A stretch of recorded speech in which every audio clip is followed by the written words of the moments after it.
Assalamu alaikum students. Today we are facing some internet problem जिसकी वजह से हमारी ऑनलाइन क्लास जो है वो गूगल मीट पर नहीं शेड्यूल हो सकी, रन नहीं हो सकी। So as you know we decide कि मैं आज एक रिकॉर्डेड फॉर्म का लेक्चर जो है वो आपको डिलीवर करूँगा। Hopefully you will understand. Last lecture हमने ट्रायल बैलेंस के बारे में किया था। जो हमने ट्रायल बैलेंस लास्ट लेक्चर में की थी वो अनएडजस्टेड ट्रायल बैलेंस थी। उस ट्रायल बैलेंस को लेटरली हमें एडजस्ट करना पड़ता है। उसके लिए जो अकाउंटिंग के दो प्रिंसिपल हैं उनको मद्देनज़र रख के उसको एडजस्ट किया जाता है। First one is revenue recognition principle and second one is matching principle. सबसे पहले बात करते हैं जी रेवेन्यू रिकग्नाइजेशन प्रिंसिपल में सबसे पहले आता है अन revenue. Unearned revenue is a money received by an individual or a company for a services or product that has yet to be provided or delivered. It is recorded on a company's balance sheet as a liability because it represents a debt owned by the customer. In simple words आप ये कह सकते हैं कि being accountant, आप किसी company के accountant हैं, आपको कोई एडवांस पेमेंट कर देता है, ठीक है, तो आप उसको अन रेवेन्यू रिकॉग्नाइज कहेंगे, ठीक है। अगर आप एक सोल प्रोप्राइटर हैं, आपको कोई एडवांस पेमेंट दे देता है किसी चीज़ के देने के लिए, आप उसे अन रेवेन्यू रिकॉग्नाइज करेंगे, ठीक है। जैसा कि जैसे सर्विसेज है, हम अपने लेक्चर में डिस्कस कर रहे थे, कोई स्टूडेंट है वो अकाउंटिंग की सर्विसेज प्रोवाइड करता है बीइंग अकाउंटेंट, तो वो बिजी है, ठीक है। कोई कस्टमर चाहता है कि सिर्फ वही उसके अकाउंट प्रिपेयर करे, तो वो उसे एडवांस पेमेंट कर देता है। जब भी आप फ्री होंगे आप तब सर्विस दे दीजिएगा, हम उन्हें अन रेवेन्यू कहेंगे। इसकी एग्जांपल्स में ये होता है कि जैसे बात की है, आपको एडवांस पेमेंट मिल गई है सर्विसेज की, प्रोडक्ट की, हम ये उनकी एग्जांपल कोट करेंगे। अच्छा, ये भी हो सकता है ना 31 दिसंबर को आपको पेमेंट मिली है एडवांस, डिलीवरी आपने नेक्स्ट ईयर में करनी है। तो ये जो प्रिंसिपल है वो ये कहता है कि हमने इस साल के रेवेन्यू में वो रिकॉग्नाइज नहीं करेंगे। क्यों? क्योंकि फिजिकल चीज़ें तो अभी गई नहीं, इन्वेंट्री तो हमारे वेयर हाउस में पड़ी हुई है, ठीक है ना। देखिए, इनकम स्टेटमेंट परफॉर्मेंस किस चीज़ की बताता है? एक साल की बताता है ना। तो हम अगले साल में जो चीज़ें डिलीवर करनी है वो हम इस साल में क्यों लिखें, ठीक है। लेकिन जो पेमेंट हमें रिसीव हो चुकी है हम उसे रिकॉग्नाइज करेंगे ना, उसे भी लिखेंगे, ठीक है, ताकि वो फैक्टर भी रहे कि हमारी रिकॉर्डिंग में भी चीज़ आ जाए और उस चीज़ का भी ख्याल रखा जा सके कि income statement true and fair view बताए, उसी साल के एक्सपेंस और इनकम उसी साल का बताए, नेक्स्ट ईयर का कोई खर्चा भी ना ऐड हो और कोई रेवेन्यू भी ऐड ना हो, ठीक है। इसमें एक एग्जांपल दी गई हुई है, ABC international page of rupees 10 billion in advance for Honda Car Limited of their upcoming new models. Honda car जो है वो कोई नए मॉडल्स इंट्रोड्यूस करवा रही है। एबीसी लिमिटेड ने उसके उसके लिए उन्हें ऑर्डर दे दिया, इसलिए उन्हें $10 बिलियन भी दे दिए, $10 मिलियन दे दिए, so that Honda Car Limited will give the priority to the ABC International। वो इसलिए दिए गए हैं ताकि होंडा कार जब भी कभी वो कार लॉन्च करे या शुरू के कस्टमर जो है ना वो एबीसी इंटरनेशनल हो, वो किसी और को ना दे, इसलिए एडवांस पेमेंट एबीसी इंटरनेशनल ने दे दी है। At the time of payment, Honda Car Limited has not yet earned the revenue. Obviously, Honda car ने फिजिकल तो कोई भी चीज़ नहीं दी, ठीक है। उस टाइम पर जब वो अमाउंट रिसीव कर रही है $10 मिलियन की, ठीक है, वो तो सिर्फ एडवांस पेमेंट ले रही है, उसके अगेंस्ट तो कुछ भी नहीं दे रही। So it record all 10 millions in an unearned revenue account. Using this unearned revenue account, journal entry will be cash जो है वो हमारा एसेट है। एसेट जब भी इंक्रीज होता है डेबिट करते हैं, ठीक है। कैश इंक्रीज हो रहा है, डेबिट कर देंगे। इसी तरह क्रेडिट में अनअर्न्ड रेवेन्यू जो है ना ये हमारी लायबिलिटी क्रिएट हो जाएगी। ऑब्वियसली हम इसे रेवेन्यू नहीं लिख सकते, हम इसकी सेल नहीं लिख सकते क्योंकि अभी हमारे फिजिकल तो कुछ दिया ही नहीं। पैसे हमें इस साल में मिल गए हैं लेकिन हमने कुछ दिया तो नहीं, या तो पैसों के अगेंस्ट हमने प्रोडक्ट जो है वो डिलीवर कर दी हो, तो फिर तो हम सेल लिखे। इसलिए हमने कुछ नहीं डिलीवर किया। हम एक्सपेक्टेड है कि नेक्स्ट ईयर में जो एबीसी इंटरनेशनल है उसे कास्ट डिलीवर करेंगे, तो हम उन्हें लायबिलिटी जो है ना वो कंसिडर करेंगे। लायबिलिटी क्रिएट हुई है, लायबिलिटी इंक्रीज हुई है। लायबिलिटी की नेचर क्रेडिट होती है, जैसे ही जब भी ये इंक्रीज होगी हम क्रेडिट करेंगे। अनअर्न रेवेन्यू को हमने क्रेडिट कर दिया है 10 मिलियन के साथ। ठीक है जी, ये पहली एंट्री होगी जी। जैसे ही होंडा कंपनी जो है ना वो कार्स डिलीवर करना शुरू कर दे, फॉर एग्जांपल आफ्टर 3 और 5 मंथ होंडा कंपनी प्लान के हमने जो पैसे एडवांस रिसीव किए हैं उनके अगेंस्ट हम अब प्रोडक्ट डिलीवर करना शुरू करते हैं, कार्स डिलीवर करना शुरू कर दें, तो what will be the entry. चलें जी, जनरेशन पढ़ लेते हैं। Honda expect to be deliver car for ABC international 1 by 1 on each month. Honda decide कर रहा है जी एबीसी इंटरनेशनल को हम हर मंथ एक एक कार डिलीवर करते जाएंगे। So it elect to recognize $2 million of the unearned revenue पर month in each of the 5 month. ठीक है जी। In the first month Honda car limited record the following unearned revenue journal entries. अच्छा जी, Honda ने ये decide किया कि हम नेक्स्ट 5 मंथ में हर माह के आखिर में एबीसी इंटरनेशनल को कार डिलीवर करेंगे। जब भी हम कार डिलीवर करेंगे, अब पहली कार डिलीवर हो चुकी है, तो हम उसकी एंट्री क्या रिकग्नाइज करेंगे, क्योंकि अब तो फिजिकली जो है ना कार डिलीवर हुई है, तो हम जो है रेवेन्यू सेल रजिस्टर्ड करेंगे। हमारे पास से, हमारे वेयर हाउस से एक कार हमारे कस्टमर के पास चली गई है। ठीक है, कार को हम सेल के नाम से क्रेडिट कर देंगे। ठीक है, और जो हमने कस्टमर से ऑलरेडी पैसे लिए हुए थे, लायबिलिटी क्रिएट की हुई थी, ठीक है, वो लायबिलिटी कम हो जाएगी ना। हमने कस्टमर से $10 बिलियन लिए थे, उसमें से $20 मिलियन की उसको कार डिलीवर कर दी है। तो हम जब भी लायबिलिटी डिक्रीज करने लगेंगे तो लायबिलिटी को डेबिट करते हैं, हम अन रेवेन्यू को डेबिट कर देंगे। नेक्स्ट हम बात करते हैं जी अक्रूड रेवेन्यूज की। Accrued revenue is revenue that has been earned by providing a goods or services but for which no cash has been received. Accrued revenue are recorded as a receivable on a balance sheet to reflect the amount of money that customer on to the customer the business for goods or services they purchase. अच्छा जी, यहाँ पे crude revenue की बात आ रही है, ये normal सी बात है, आप भी इस चीज़ को हम पढ़ते भी आए हैं। हमने कोई प्रोडक्ट सेल कर दी है, फिजिकली वो प्रोडक्ट ट्रांसफ़र भी कर दी है, लेकिन जो कस्टमर उसको ख़रीदने वाला है वो हमें प्रॉमिस कर रहा है जी हमें, मैं इंस्टेंटली पेमेंट नहीं कर सकता, मैं इसकी पेमेंट आपको इन फ्यूचर करूँगा। या नियर फ्यूचर कर सकते हैं, इन फार फ्यूचर कर सकते हैं, लेकिन इन फ्यूचर ही होगी, ऑन द स्पॉट नहीं होगी। ठीक है, इसे क्रूड रेवेन्यू कहते हैं। इसकी एग्जांपल में ये होता है जी, product sale but cash will be received in any future date. ठीक है जी, हमने कोई चीज़ सेल कर दी है जिसकी, लेकिन कैश जो है हमें फ्यूचर में मिलेगा। हमने कोई सर्विसेज प्रोवाइड कर दी है लेकिन कैश जो है ना हमें किसी फ्यूचर डेट में मिलेगा। अच्छा, इसकी अकाउंटिंग ट्रीटमेंट क्या होगी। For example Honda limited receive a order for Western International of 5 cars of ₹10 million. Honda ही की एग्जांपल दोबारा प्रिवेल करते हैं जी। इस दफ़ा होंडा को दोबारा 5 कार्स का ऑर्डर मिला है। उसने 10 मिलियन जो है ना उसकी कीमत है। Honda limited deliver 5 car to Western International. Honda ने इस दफ़ा 5 कार्स डिलीवर कर दी हैं वेस्टर्न इंटरनेशनल को, but the payment promise to receive periodically on monthly basis using accrued revenue journal entry.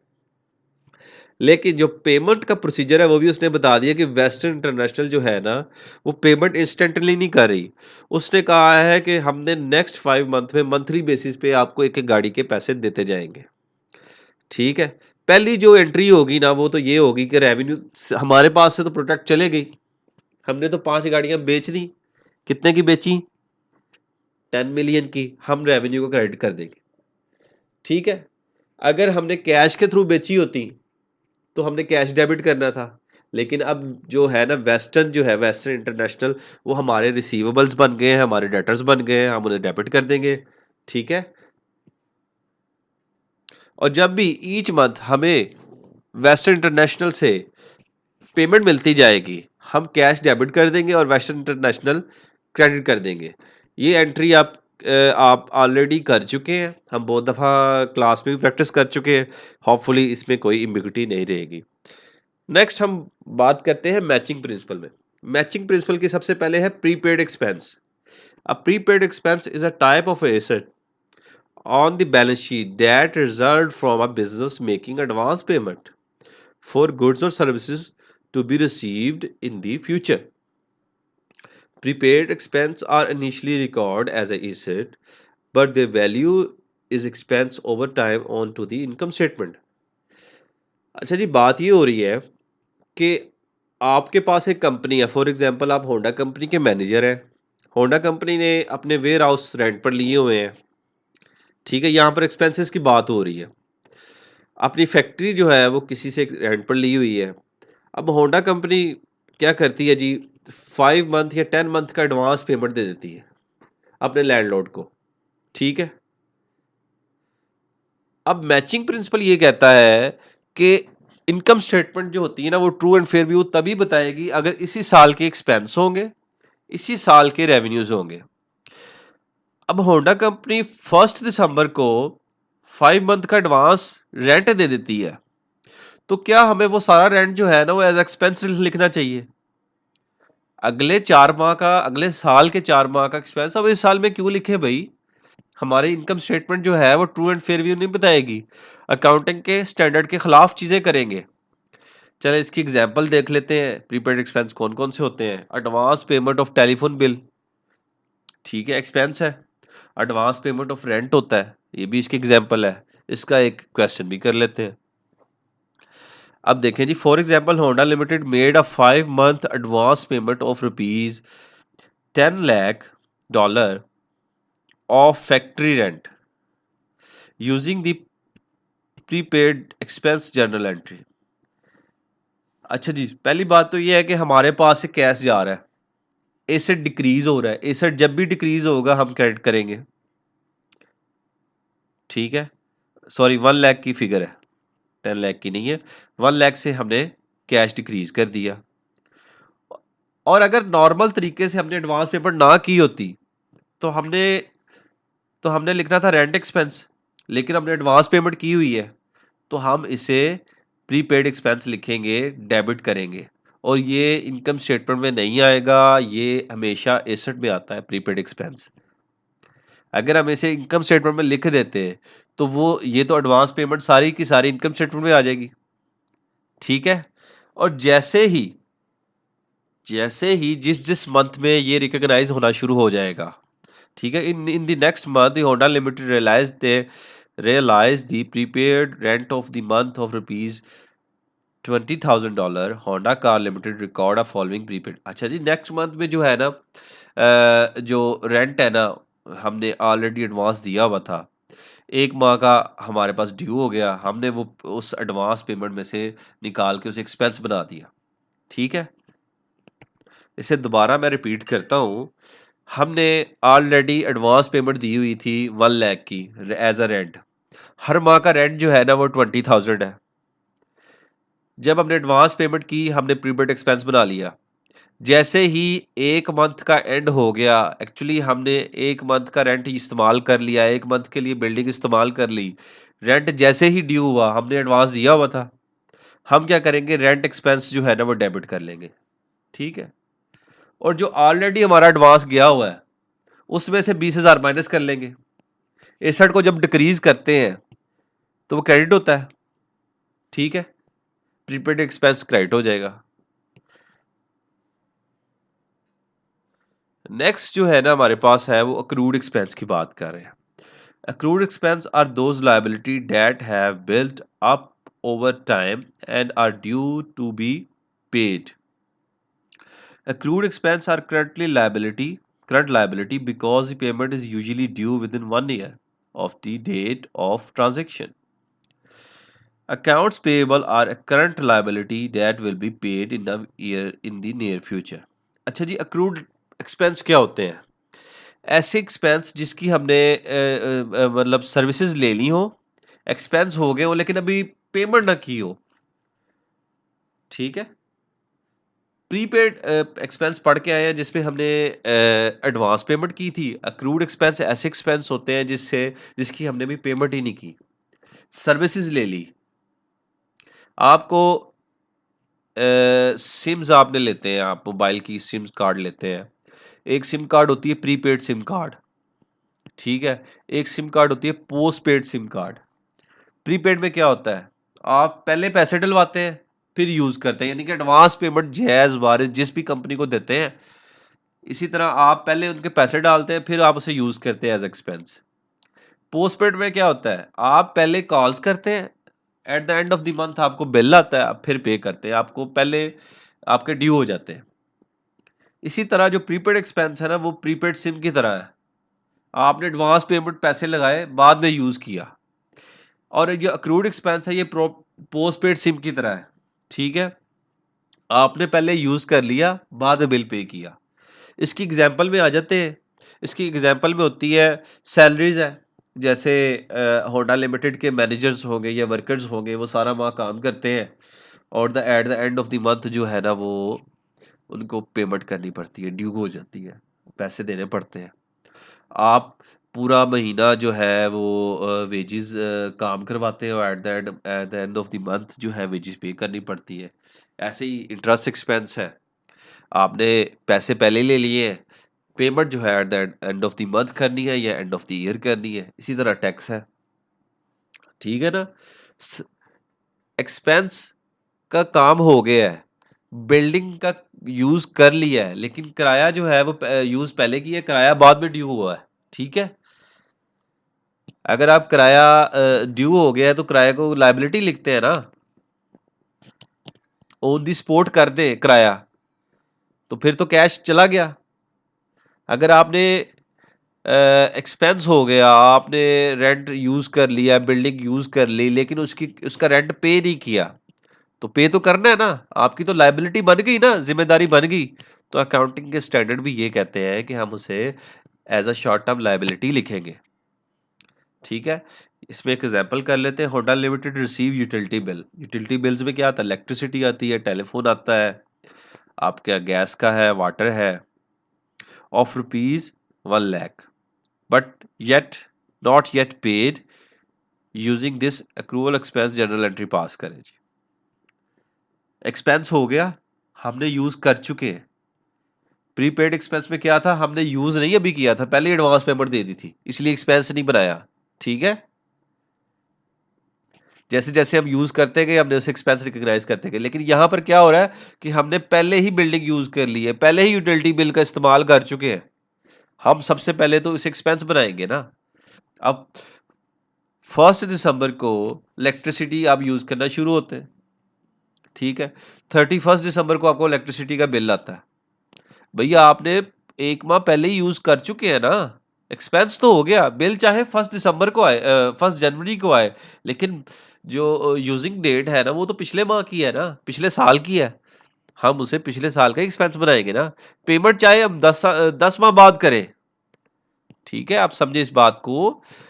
अगर एक बिजली का इलेक्ट्रिसिटी का जो मंथ है ना, यूजिंग का मंथ है, वो last month of each year है, आपकी अकाउंट क्लोज हो गया, ठीक है, लेकिन आपने पेमेंट की है नेक्स्ट ईयर में, इसका मतलब ये नहीं है कि पेमेंट आप नेक्स्ट ईयर में करें या अभी करें, लेकिन एक्सपेंस वो हो चुका है, वो उसी साल में जाएगा जिस साल में हुआ है, उस साल के एक्सपेंस में हम लिख लेंगे, इसलिए हम यूटिलिटी बिल को डेबिट करेंगे जो एक्सपेंस के नाम से होता है, ठीक है।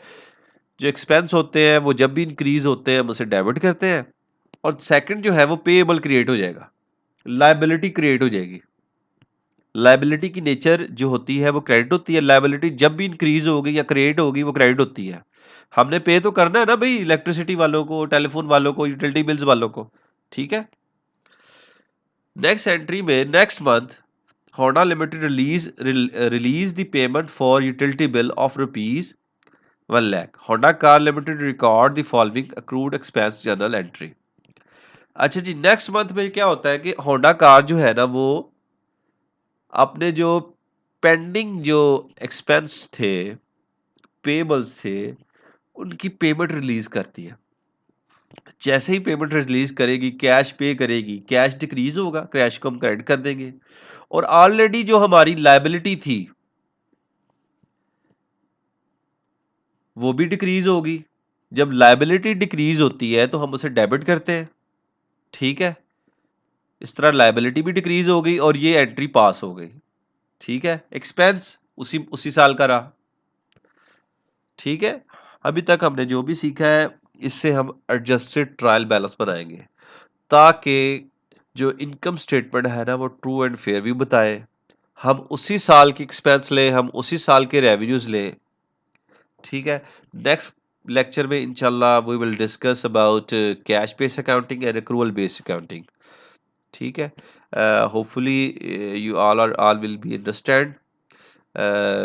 Thank you guys, thank you.